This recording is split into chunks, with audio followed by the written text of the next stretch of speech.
The topic for today, I posted on the meetup page for today, is about the three kinds of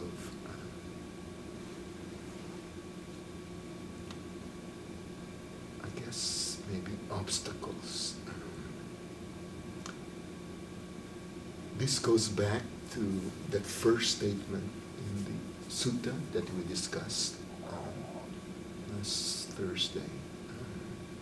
Saka comes to the Buddha, and the Buddha gives him leave to go into a Dhamma discussion with the Buddha.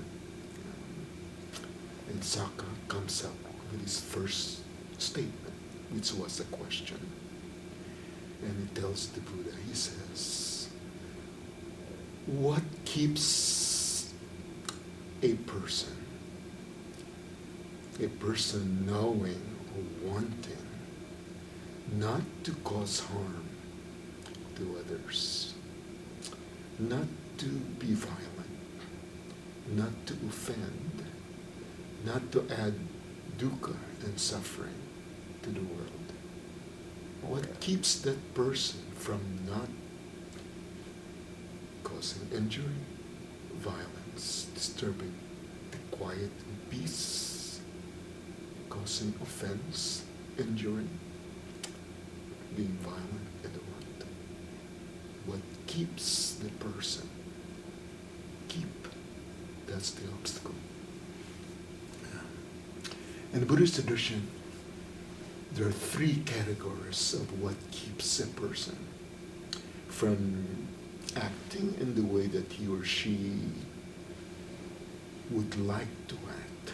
And that liking evolves as the practice brings about more discernment, more wisdom into how things are.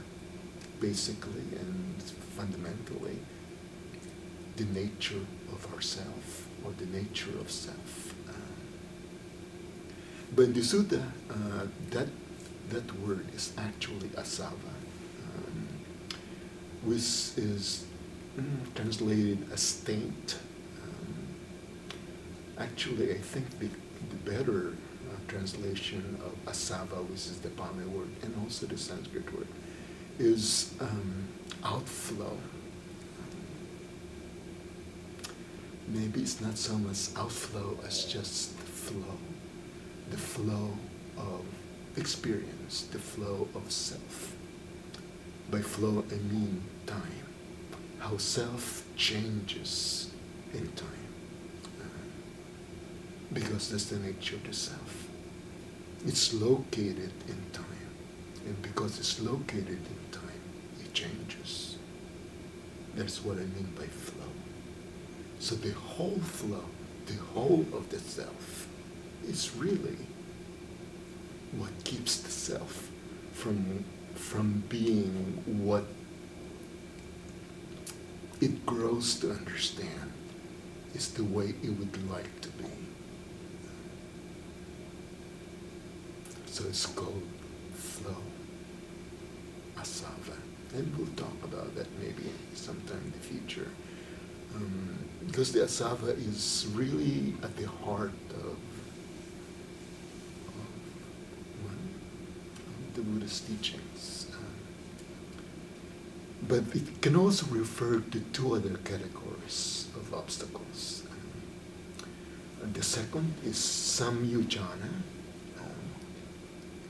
usually translated as fetters.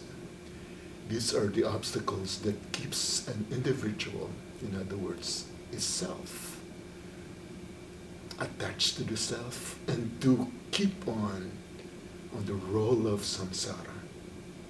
In the Buddhist tradition, there's a belief that death is not the end of the self. It flows into another self, not the same self, but the energy that we call flow. The flow continues, not in the same form, not in the same mind as the self that we know or we think we know. So the feathers are what keep that energy flowing, changing, challenging, causing dukkha. Again, that is, those are really the profound in terms of Buddhist teachings. Those fetters are supposedly the obstacles that one by one are eliminated through practice until they're all gone. And then one becomes, if one can become, since there's nothing anymore to become, Buddha or enlightened. So, set it aside. So we're left with the third, which is maybe a little bit more relevant to what we do when we practice or when we're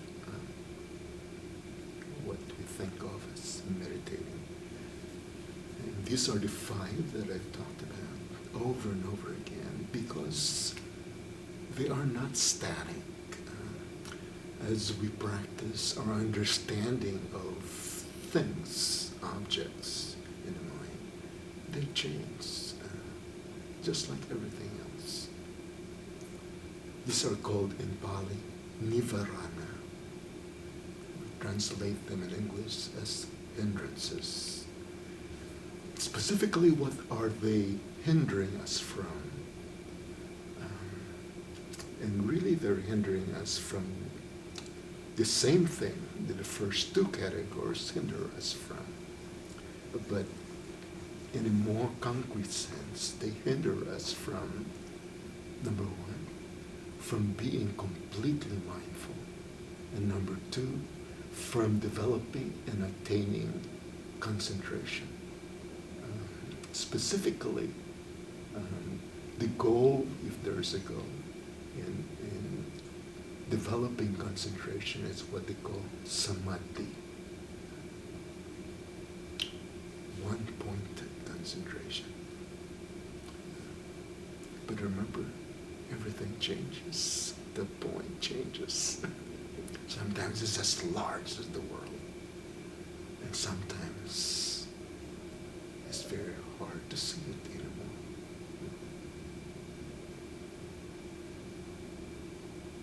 So when we develop concentration, we make that point smaller.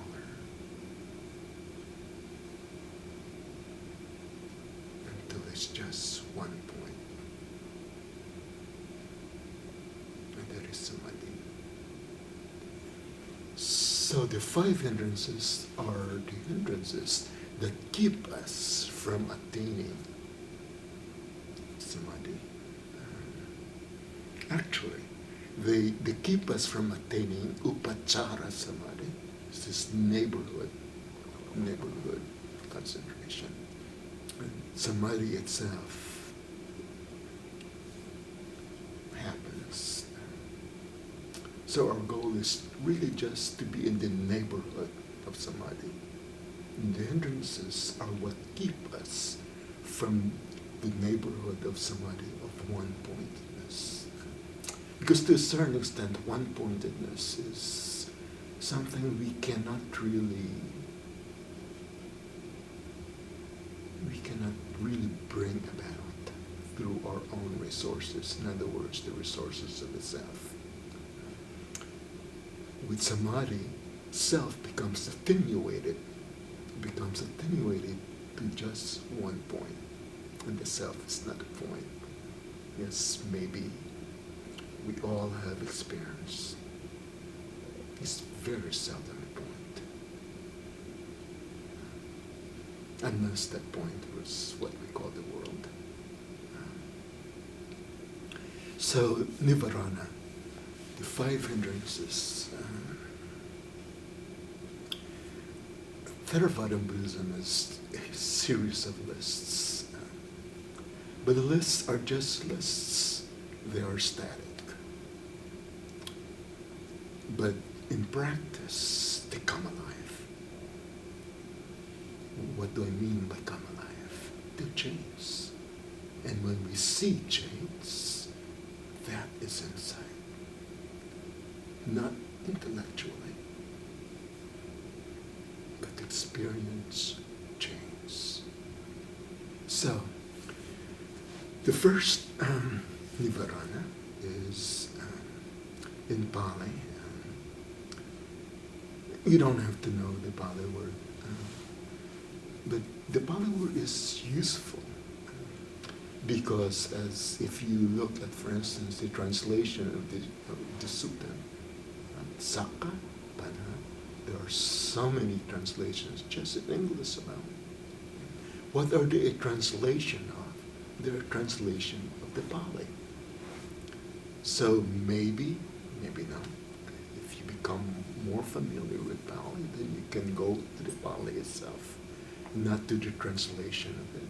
But then translation is part of being human. We translate things. And what do I mean by translate? The self is the translation.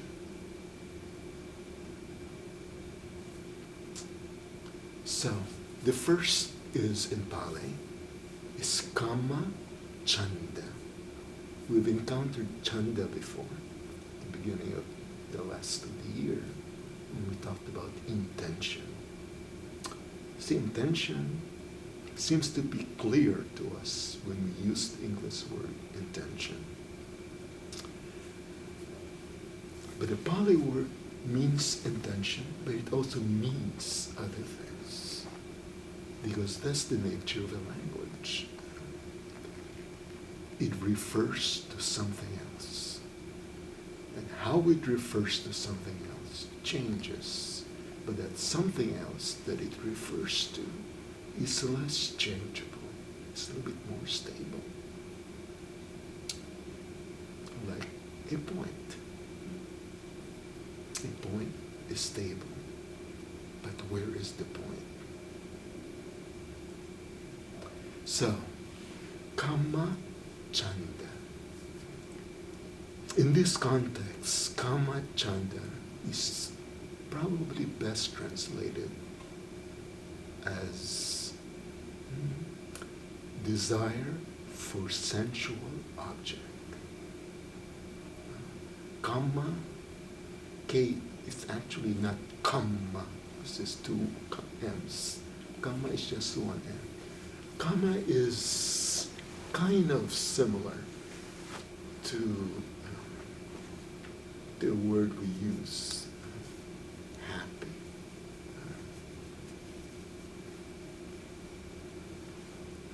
But we confuse happy with sensual pleasure.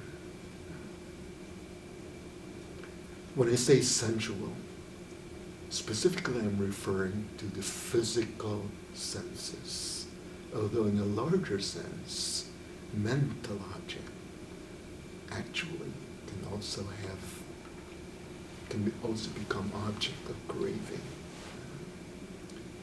Because chanda also means craving, also means desire, also means lack of one-pointedness. But anyway, we can go on infinitely with that. Let me go back to the more concrete meaning of kama chanda.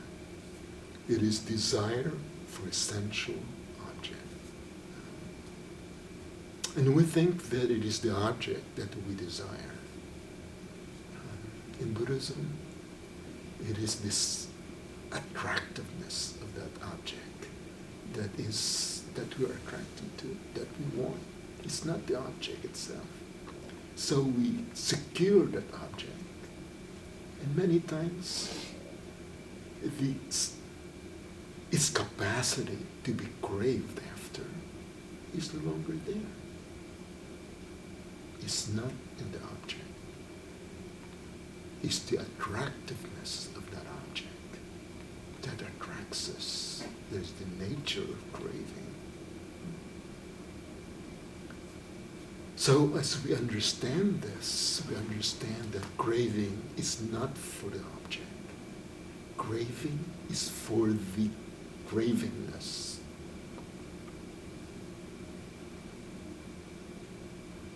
So when we don't understand this, we go after objects, one object after another, but the craving doesn't seem to stop because we haven't understood craving. That's what we crave for, is the craving, not the object. Karma is can also be thought of as mundane, worldly happiness. And there are many suttas in the Bhagavatam that address how to attain a certain amount of karma in life. And that is attainable, a certain amount of sensual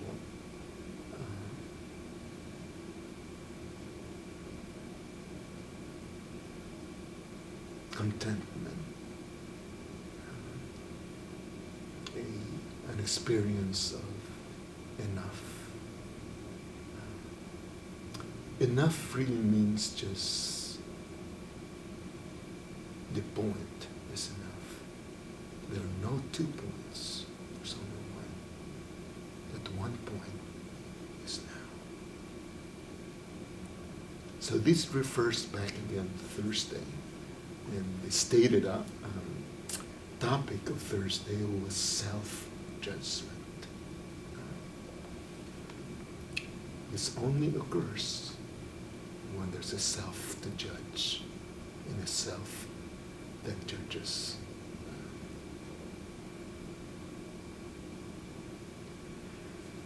So karma is worldly,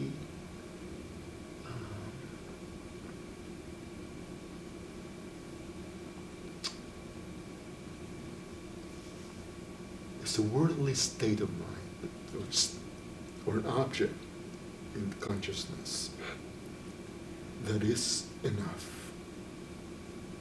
There's no desire to go somewhere else other than that object being the present moment.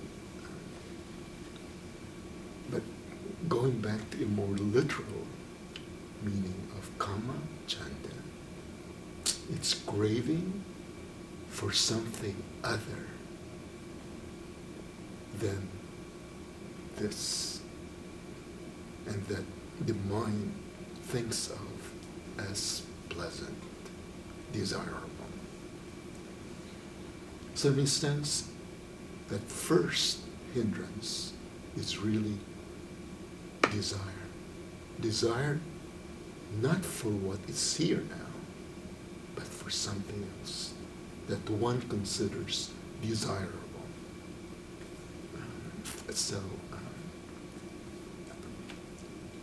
If you go into your own experience, you can see this. Kama chanda.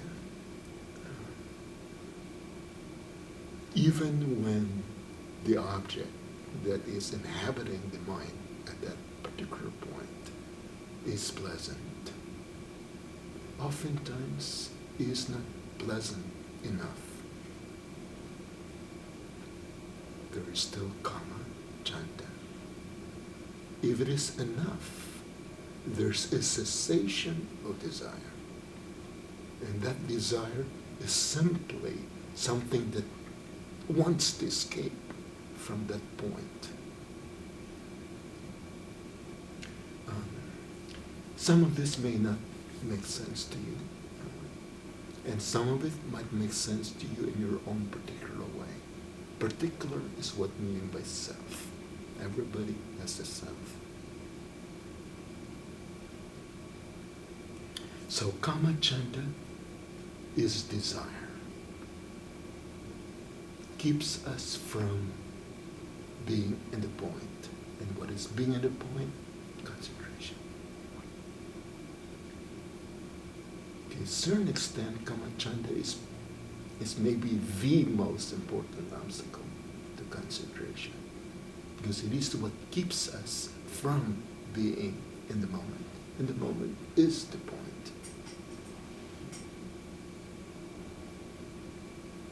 Okay, but the tradition adds 4 more hindrances.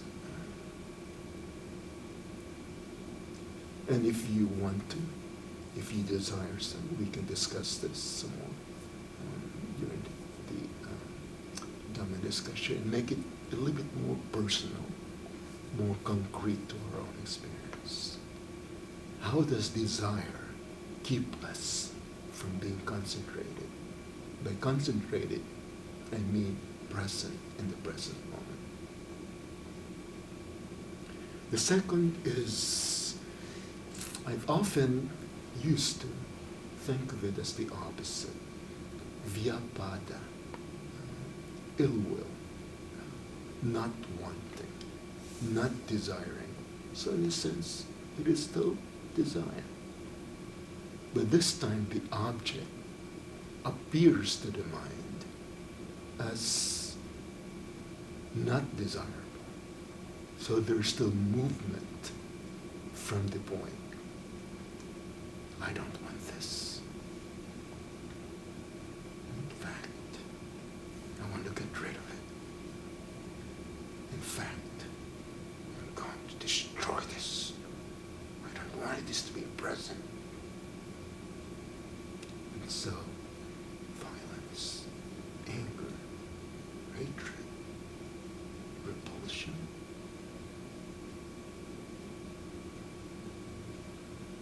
both of them are desire. One is desire for what the mind thinks as desirable. The second is the desire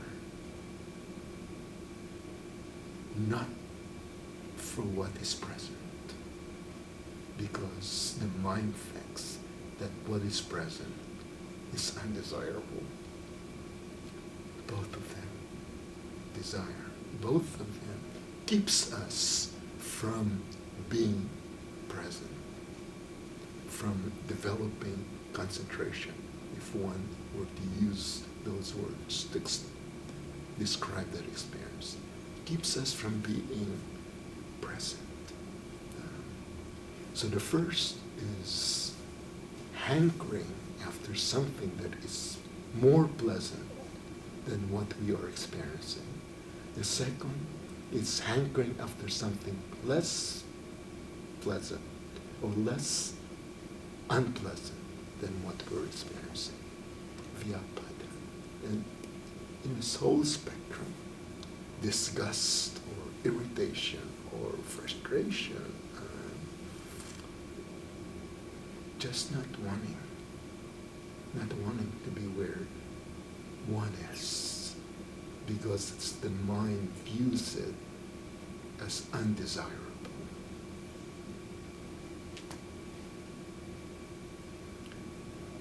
Third is now the quality of the mind. The first two are about objects.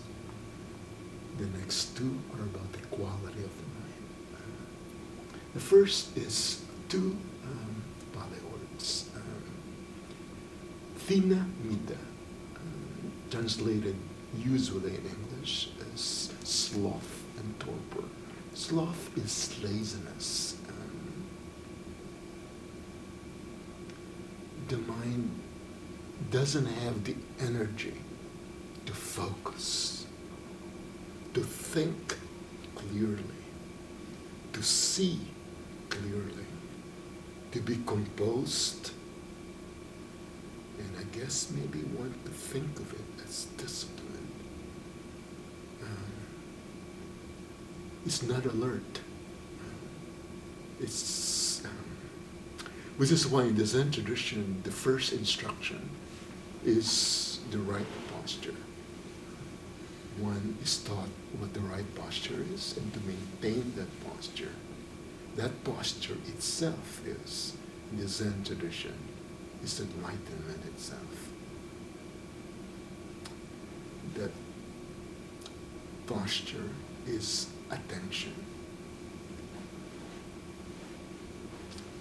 And attention requires energy. So by laziness, that's sloth we're talking about, means that there is no energy in the mind. And there are many reasons, many causes for why there is no energy in the mind to pay attention. And that's an interesting term, pay attention. We pay for the attention. We pay with attention.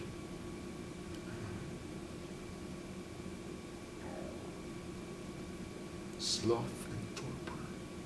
So the mind doesn't have enough energy to rouse itself, to attend. And we know what attend is. When we're attending to something, the mind is alive. It is not only receptive, but it actually goes out after the object.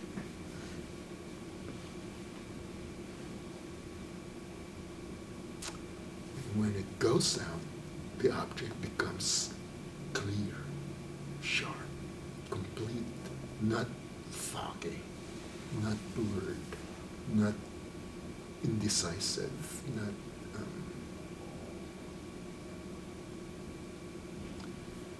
So when we meditate and we are experiencing the hindrance of thinamida, the mind is slack. It wanders. It wobbles. It's not focused. And we experience this at times other than we're meditating.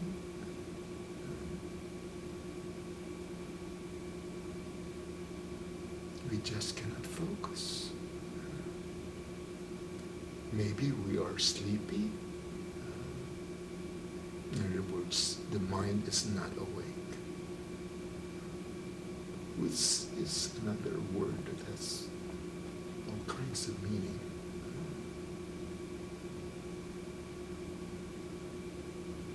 Many people, when they begin meditating, they become enthralled, enslaved by the quality of the mind, which is vague, like halfway between wakefulness and sleeping. And they think that is meditation. It's more like forgetfulness. It's more like the absence of attention.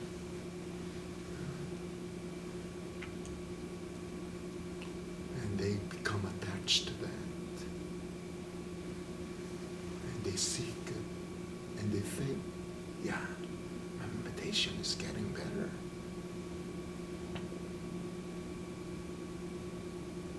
They've encountered the third Nivarana, the hindrance.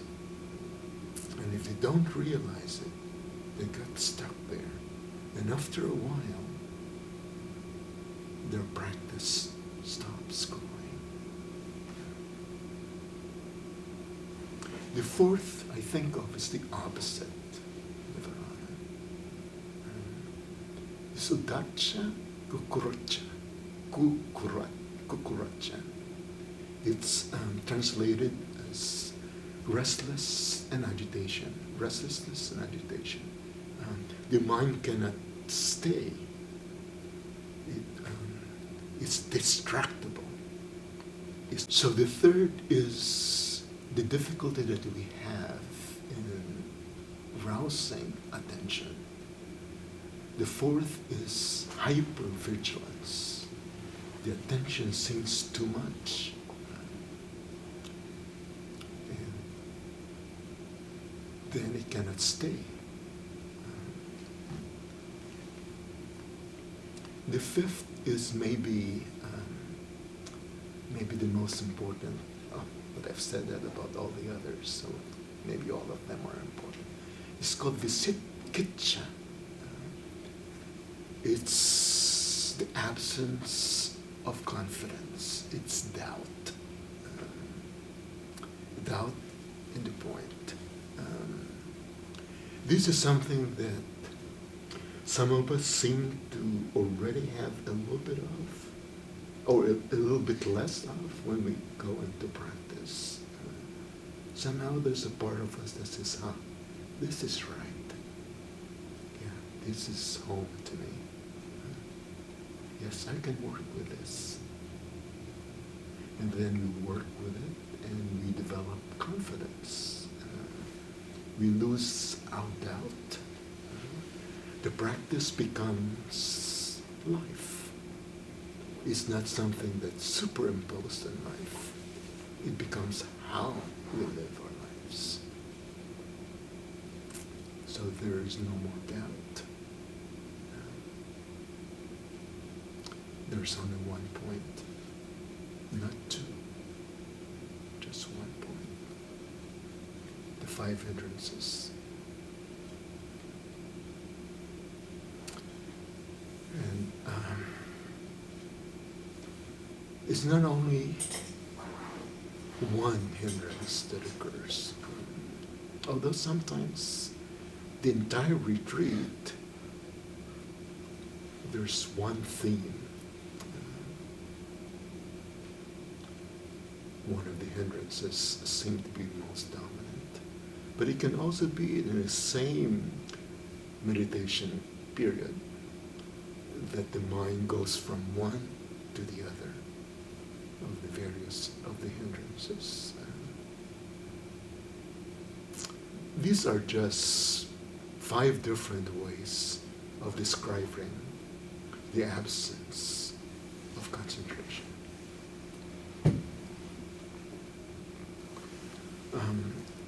The sutta and the commentaries to the suttas are full of suggestions on how to overcome the 5 hindrances.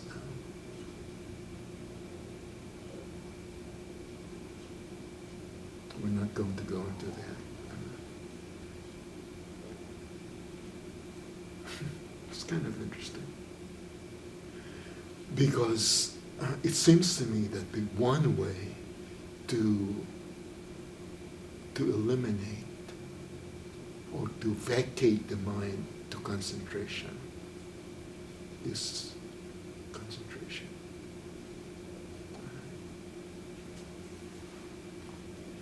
We can use other stratagems, like when we're sleepy, we can get up, walk, open our eyes, go outdoors,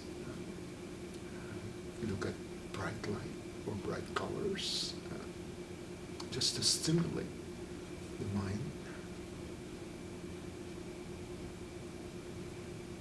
Or if the mind is too restless and agitated, we might go to a dark room or a quiet room, or go to an area in the house or in a place of employment that we develop a relationship with, that is our practice place. And a lot of times when we have that kind of relationship to that place, simply entering that place and going through motions of preparing ourselves to meditate, the mind quiets down and begins to meditate even before we actually begin to meditate.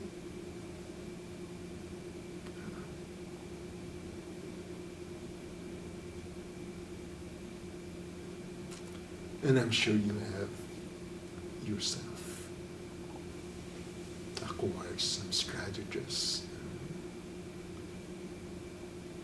We need strategies, but only when we haven't experienced concentration. Once we experience concentration, then it's a matter of just going home. Concentration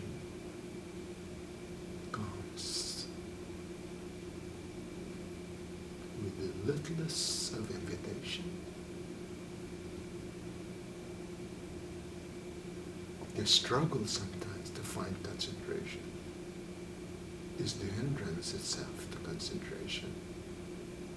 We have some idea of what concentration is, like what I just talked about. And we don't concentrate.